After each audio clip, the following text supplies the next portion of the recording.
സൂര്യ ചിത്രം കങ്കുവ സിനിമയുടെ ഒരു ട്രെയിലർ ഇപ്പോൾ വരുന്നു. തങ്കലാൻ സിനിമയുടെ ഇന്റർവെൽ സമയത്തായിരിക്കും ഈ സിനിമയുടെ ട്രെയിലർ തിയേറ്ററിൽ പ്രദർശിപ്പിക്കുക എന്നാണ് അറിയാൻ കഴിയുന്നത്. തങ്കലാൻ സിനിമയുടെ ഫാൻ ഷോ കേരളത്തിൽ ഒരുപക്ഷെ 4 മണിക്കായിരിക്കും ഉണ്ടാവുക. മഹാരാജ സിനിമയുടെ ഹിന്ദി റീമേക്ക് ഇപ്പോൾ വരുന്നു.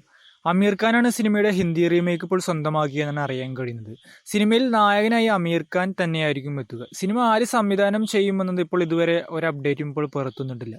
എന്തായാലും ഒരു മികച്ച റീമേക്ക് സിനിമയാകുമെന്ന് പ്രതീക്ഷിക്കാം. അരുൾനിധി നായകനാവുന്ന ഡെമോൺ കോളനി 2 സിനിമയുടെ സെൻസറിങ് ഇപ്പോൾ കംപ്ലീറ്റ് ആയിരിക്കുകയാണ്. US സർട്ടിഫിക്കറ്റ് ലഭിച്ച സിനിമയുടെ റൺ ടൈം എന്ന് പറയുന്നത് 2 മണിക്കൂറും 24 മിനിറ്റും കൂടിയാണ്. സിനിമ ഈ മാസം ഓഗസ്റ്റ് 15-നാണ് റിലീസിനെല്ലാം എത്തുന്നത്. എന്തായാലും ഈ സിനിമ സംവിധായകനായ ഡയറക്ടർ അജയനാമത്തിന് വലിയൊരു കംബാക്ക് ആകുമെന്ന് പ്രതീക്ഷിക്കാം.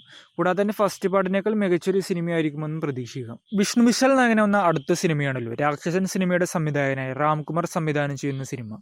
ഈ സിനിമ വിഷ്ണു വിശാലിന്റെ 21ാമത്തെ സിനിമയും കൂടിയാണ്. സിനിമയിൽ ഇപ്പോഴത്തെ നായികയായി മമിത ബൈജു എത്തിയേക്കുമെന്നാണ് അറിയാൻ കഴിയുന്നത്. നിലവിൽ സിനിമയുടെ ഷൂട്ട് ഇപ്പോൾ കൊടൈക്കനാലിലാണ് നടന്നുകൊണ്ടിരിക്കുന്നത്. സിംബുവിനെ നായകനാക്കി ജൂഡ് ആന്റണി സംവിധാനം ചെയ്യുന്ന സിനിമയുടെ ഷൂട്ട് തുടങ്ങുന്നു. ഈ വർഷം സെപ്റ്റംബർ പകുതിയോടെ സിനിമയുടെ ഷൂട്ട് ആരംഭിക്കുമെന്നാണ് അറിയാൻ കഴിയുന്നത്.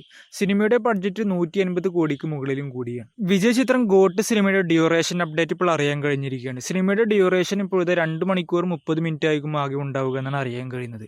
സിനിമ അടുത്ത മാസം സെപ്റ്റംബർ 5-ാം തീയതി ആയിരിക്കും റിലീസിനെത്തുക. സൂര്യയെ നായകനാക്കി സൺ പിക്ചേഴ്സ് നിർമ്മിക്കുന്ന ഒരു സിനിമ വരുന്നു. എതിർക്കും ദൈനവൻ എന്ന സിനിമയ്ക്ക് ശേഷമാണ് ഇപ്പോൾ സൂര്യയും സൺ പിക്ചേഴ്സും ഒന്നിക്കുന്ന അടുത്തൊരു സിനിമ വരുന്നത്.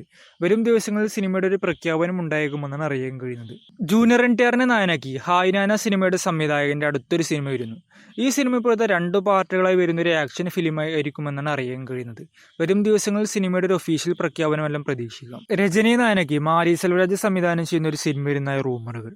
സിനിമ ഇപ്പോഴത്തെ 7 സ്ക്രീൻ സ്റ്റുഡിയോസ് നിർമ്മിക്കുമെന്നാണ് ഇപ്പോൾ അറിയാൻ കഴിയുന്നത്. സിനിമയ്ക്ക് ഒരു പക്ഷേ മ്യൂസിക് ഡയറക്ടറായി വരിക സന്തോഷ് നാരായണനും കൂടിയായിരിക്കും.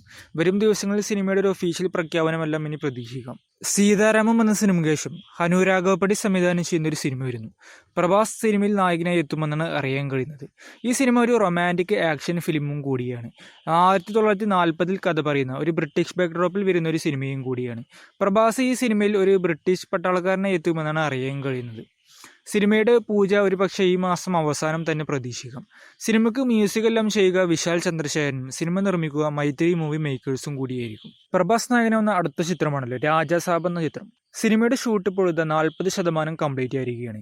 ഈ സിനിമ ഒരു ഹൊറർ റൊമാൻറ്റിക് കോമഡി ഫിലിമും കൂടിയാണ്. സിനിമയിൽ പ്രഭാസിനെ കൂടാതെ തന്നെ ഇപ്പോഴത്തെ സഞ്ജയ് ദത്ത്, യോഗി ബാബു, നിധി അഗർവാൾ, ബ്രഹ്മാനന്ദൻ എന്നിവരൊക്കെയാണ് മറ്റുള്ള പ്രധാന വേഷത്തിലെത്തുന്നത്. സിനിമയുടെ റിലീസെല്ലാം അടുത്ത വർഷം ഏപ്രിൽ 10-നാണ് ഇപ്പോൾ ഒഫീഷ്യലായി തന്നെ പ്രഖ്യാപിച്ചിട്ടുള്ളത്. ശിവകാർത്തികൻ നായകനാവുന്ന അടുത്ത സിനിമയാണ് SK23.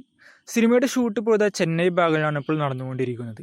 സിനിമയുടെ എൻ്റയർ ഷൂട്ട് ഇപ്പോഴത്തെ ഒക്ടോബർ മാസം കംപ്ലീറ്റ് ആകുമെന്നാണ് അറിയാൻ കഴിയുന്നത്. സിനിമയുടെ റിലീസെല്ലാം ഇപ്പോൾ അടുത്ത വർഷം ജനുവരിയിൽ പൊങ്കൽ റിലീസായിട്ടാണ് ഇപ്പോൾ ടീം പ്ലാൻ ചെയ്യുന്നത്.